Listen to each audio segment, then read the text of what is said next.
P-value of research. What is p-value?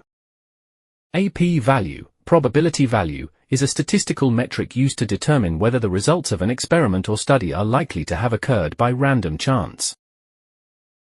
Think of a p-value as a Fluke indicator. It tells you the chances that your results were just a lucky coincidence. Let's have a simple coin toss example to understand the p-value. Imagine a friend claims they can predict the future. They flip a coin, guess heads, and it lands on heads. Are you convinced by his claim? No. There is a 50% chance they just guessed right. That is a p-value of 0.50. The fluke chance is too high. What if they get it right 5 times in a row?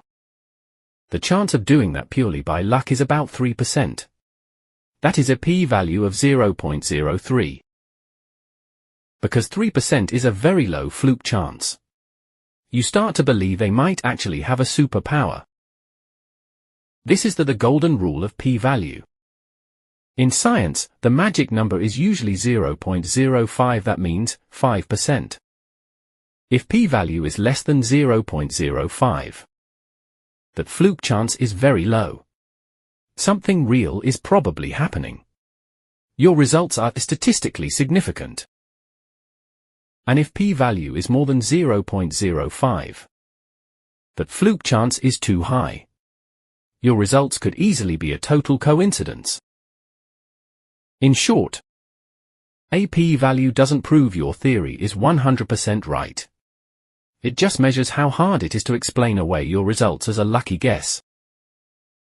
Now let's look at a medical trial to understand the p-value.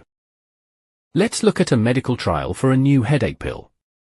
To prove the pill works, researchers need to show that people who take it feel better because of the medicine, not just by coincidence, the placebo effect. The setup for this trial consists of 2 groups. Group A, the placebo group.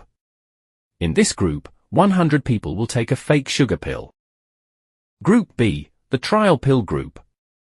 In this group, 100 people will take the real medicine. After 2 hours, researchers count how many people say their headache is completely gone. The results of this study are: in Group A, that took fake pill, 50 out of 100 people feel better. In Group B, that had real pill, 65 out of 100 people feel better. The real pill did better by 15%. But is that 15% a real medical breakthrough? Or did Group B just happen to have luckier, healthier people that day? For this, let's look at the math and the p-value. The scientists run these numbers through the z-score formula, and the math gives them a p-value of 0.03. The final verdict will be: the FDA looks at the p-value of 0.03 and says, the math proves this isn't just a coincidence. The pill actually works. They approve this new pill for the public.